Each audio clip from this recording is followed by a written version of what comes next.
ڈاکو کو اسلام میں کیا حکم دیا؟ جو دن دہاڑے لوگوں کو گن پوائنٹ پہ چیزیں چھینتے ہیں، اسلام نے حکم دیا کہ ڈاکوؤں کی کوئی جماعت کہیں حملہ کرتی ہے، کسی کی ڈکیتی کرتی ہے، راستے سے مسافروں کو لوٹتی ہے، تو قرآن نے کیا سزا دی؟ انما جزاء الذین یحاربون اللہ ورسولہ ویسعون فی الارض فسادا ان یقتلوا او یصلبوا او تقطع ایدیہم وارجلہم من خلاف او ینفوا من الارض۔ 4 سزائیں اللہ نے ڈاکو کی بیان کی ہیں۔ ان یقتلوا، کو قتل کیا جائے، او یصلبوا، سولی پہ لٹکایا جائے، او تقطع ایدیہم وارجلہم من خلاف، دایاں ہاتھ اور بایاں پاؤں کاٹا جائے، او ینفوا من الارض، زمین سے محبوس قید کر دیا جائے۔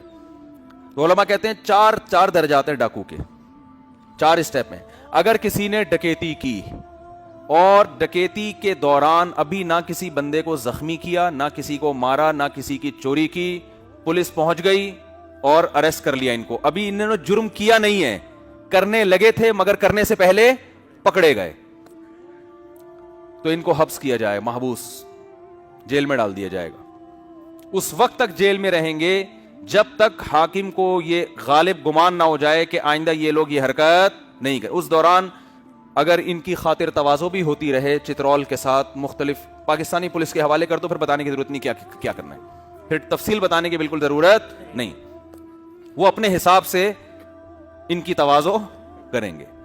یہ اس صورت میں ہے کہ انہوں نے اقدام کا ارادہ کیا مگر کام کرنے سے پہلے پکڑے گئے۔ یہاں بھی عوام کو معاف کرنے کی اجازت بولو نا بھائی نہیں ہے، یعنی جس گھر میں ڈکیتی ہوئی تھی وہ آئے، انہوں نے کہا ہمیں بہت ترسارا چھوڑ دو، نہ حکومت کو اجازت نہیں ہے چھوڑ۔ کیوں؟ اس جرم کو کس کا جرم سمجھا جا رہا ہے؟ خدا کی نافرمانی، تو خدا آسمان سے حکم نازل کر رہا ہے کہ ان کو یہ سزا ملے گی، آپ کو حق نہیں ہے معاف کرنے کا۔ دوسرا قرآن نے بیان کیا ان کے دایاں ہاتھ اور بایاں پاؤں کاٹو، یہ اس صورت میں کہ جب انہوں نے مال لیا ہو، کسی کو قتل نہ کیا ہو۔ ایک بندے نے بھی لے لیا نا، 10 ڈاکو تھے، ایک نے مال لے لیا، 9 تماشا دیکھ رہے تھے، ہاتھ اور پاؤں 10 کے کٹیں گے۔ بات نہیں آ رہی سمجھ میں؟ یہاں بھی اشکال ہوتا ہے، بھائی انہوں نے تو صرف ابھی ایک موبائل ہی لے کے نکلے ہیں بھائی، موبائل کی قیمت کتنی ہوگی؟ لاکھ روپے ہوگی، 1.5 لاکھ روپے ہوگی، یا کسی خاتون کے بندے چھین کے بھاگ گئے، پولیس آئی اور بھاگ گئے، یا ویسے ہی ان کا ارادہ ہی اتنی ڈکیتی کا تھا، لاکٹ لے کے نکل گئے، وہ اس کی قیمت لاکھ ہوگی، 1.5 لاکھ ہوگی، اور ایک آدمی نے کیا ہے اور 10 کا دایاں ہاتھ اور بایاں پاؤں کاٹا جا رہا ہے۔ ظاہر یہ بات عجیب سی لگتی ہے، بھائی کیوں؟ بھائی دنیا کا لا تو یہی کہتا ہے نا بھائی، وہ کہیں گے یار 1 لاکھ کا موبائل لیا اور دایاں ہاتھ اور بایاں پاؤں آپ کاٹ رہے ہو ان کا، یہ کون سی عقل میں آنے والی بات ہے؟ لیکن قرآن کیا کہہ رہے ہیں؟ یہ لوگ زمین میں فساد مچا رہے ہیں، تو یہ اللہ اس کے رسول کے مجرم ہیں، یہ عوام کے مجرم نہیں ہیں۔ خدا زمین میں فساد کو پسند نہیں کرتا ہے، کیوں کی یہ حرکت تم نے؟ اور 9 کو اس لیے ہاتھ پاؤں کٹے گا کہ بھائی ان کی مدد سے اس نے کیا یہ کام، اس میں طاقت پیدا ہوئی ہے 9 کی وجہ سے کہ میرے ساتھ 9 بندے موجود ہیں۔ تو اب آپ بتاؤ، ہاتھ کروڑوں اربوں روپے کا، پاؤں کروڑوں اربوں روپے کا، تبھی تو غیر مسلموں کو اسلام کی سزاؤں پہ حیرانگی ہوتی ہے، یار اتنی سخت سزائیں کیوں رکھی ہیں؟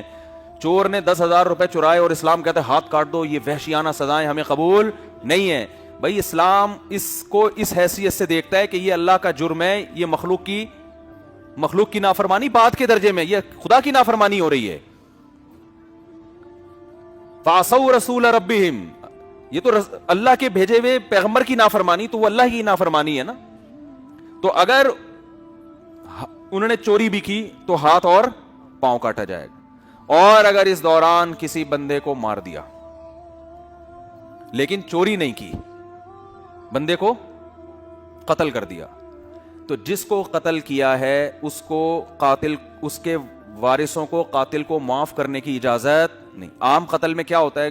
کسی نے کسی کو پیسے کے جھگڑے میں مار دیا تو بندہ مر گیا، تو جو بندہ مرا ہے اس کے وارثین کو اجازت ہے بھائی اس قاتل سے چاہیں تو دیت لے لیں، چاہیں تو معاف کر دیں، یہ ہے نا، کیونکہ اسلام نے اس جرم کو جو جرم سمجھا ہے دنیاوی معاملات میں، وہ یہ سمجھا ہے کہ جس خاندان کے بندے کو قتل کیا ہے ان کا نقصان کیا ہے، تو ان کی نقصان کی تلافی دیت سے کرو، یا ان کو حق ہے کہ وہ تمہاری گردن اڑا دیں۔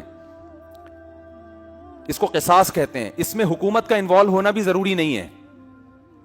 شرعی طور پر مسئلہ یہ ہے کہ اگر کسی شخص نے کسی کو قتل کیا تو جو مقتول ہے نا، جیسے ایک آدمی نے زید کو قتل کر دیا، بکر نے قتل کیا زید کو، تو زید کے بیٹے کو یہ حق حاصل ہے کہ وہ ان کے پیٹ میں مارا جائے اور اس طرح سے ان کو گھمایا جائے, عذاب دے دے کے ان کو جان نکالی جائے گی ان کی.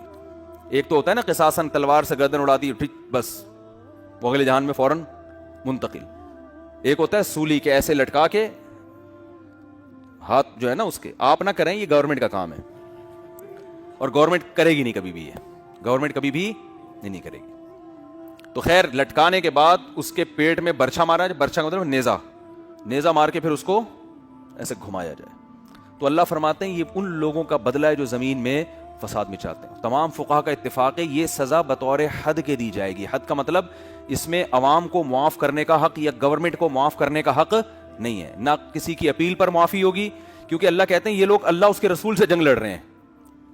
رسول کا ذکر تو تبرکن کر دیا نا کہ گویا جو مجھ سے ہے تو گویا رسول سے بھی ہے, ورنہ حقیقت میں کس سے جنگ ہے, یہ اللہ سے جنگ ہے. کہ اللہ زمین میں فساد کو پسند نہیں کرتا اور یہ کیا کر رہے ہیں, زمین میں فساد پھیلا رہے ہیں. تو یہ بات سمجھنے کی ضرورت ہے. قاتل کو دنیا میں تو یہ حق اللہ ہے, ایک آدمی کسی دوسرے آدمی کو ذاتی دشمنی کی بیس پہ قتل کر دیتا ہے تو دنیاوی احکام میں تو اللہ نے اس کو حقوق العباد رکھا ہے کہ تمہارا معاملہ ہے, تم چاہو معاف کر دو, تم چاہو چھوڑ دو. جبکہ حدود وہ چیز ہے کہ دنیاوی معاملے میں بھی اللہ نے اس کو اپنا حق رکھا ہے.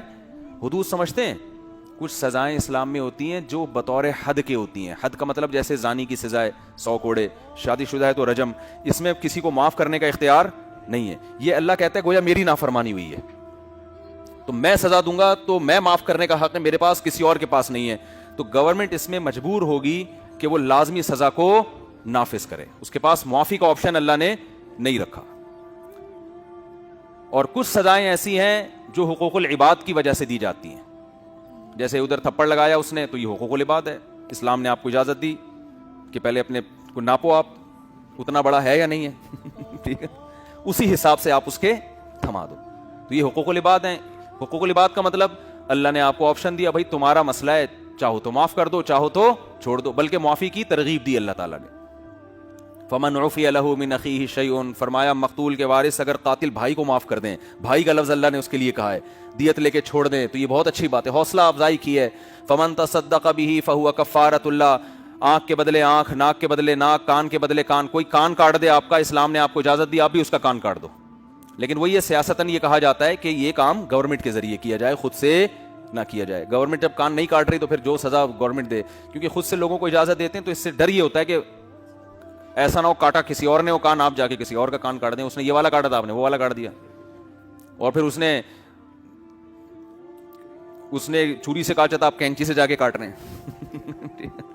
تو ناک کے بدلے ناک, آنکھ کے بدلے, کیسا عدل والا نظام ہے. کسی نے جان بوجھ کر آپ کی آنکھ پھوڑی ہے تو اسلام آپ کو یہ اجازت دیتا ہے کہ اسی آنکھ کی بینائی آپ ضائع کر سکتے ہیں. ہاں غلطی سے نہیں کہ کرکٹ کھیل رہا تھا یا گلی ڈنڈا کھیل رہا تھا اتفاق سے لگ گئی, وہ نہیں ہے, اس میں نہیں قصاص کی اجازت. جان کر اس نے آپ کی آنکھ میں ہی خنجر مارا ہے تو اسلام آپ کو اجازت دیتا ہے کہ جس آنکھ کو پھوڑا ہے آپ بیائی نہیں وہی آنکھ پھوڑ سکتے ہو. لیکن قرآن ترغیب دے رہا ہے فمن تصدق بہ, اگر معاف کر دو گے فہو کفارۃ اللہ, تو یہ تمہارے گناہوں کی معافی کا ذریعہ بنے گا, کفارہ بنے گا, تمہارے گناہ بھی اللہ معاف کرے گا. ترغیب دے رہا ہے قرآن, لیکن حدود میں قرآن ترغیب نہیں دے رہا.